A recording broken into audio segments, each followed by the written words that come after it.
Good morning. Welcome to the Monday Morning Minute. I want to talk to you about something that I've been working through in the passage in Luke chapter 1.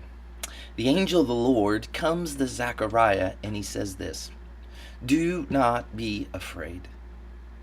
And then the angel of the Lord comes to Mary and says, "Do not be afraid."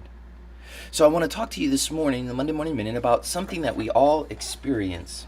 We've all experienced fear. And what you begin to see in the story of Zechariah and in the story of Mary, the angel of the Lord comes and says, "Listen, you do not be afraid. You are experiencing fear." But what he's telling them is he's telling them that I don't want you to live in this cycle of fear, because God has come and God is speaking.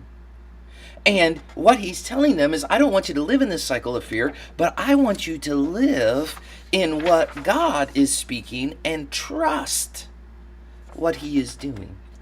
And what do we call that? We call that faith. Faith is believing in what God is speaking.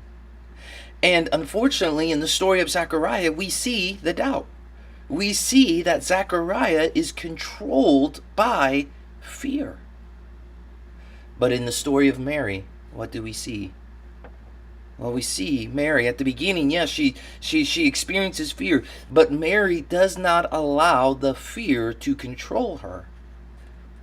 But she trusts in the spoken word of God, and it activates her faith. And she believes what God is speaking.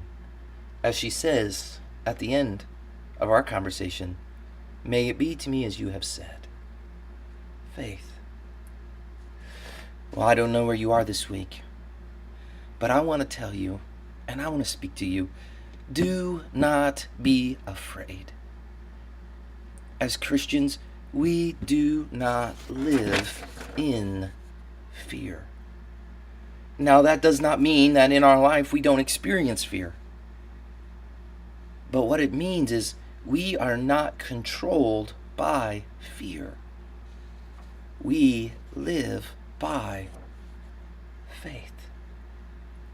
We live by what God is speaking. So whatever's going on in your life this week, I want to encourage you. Trust in him. Rest. Do not be afraid. For God is speaking a word over you. Hope you have a great week.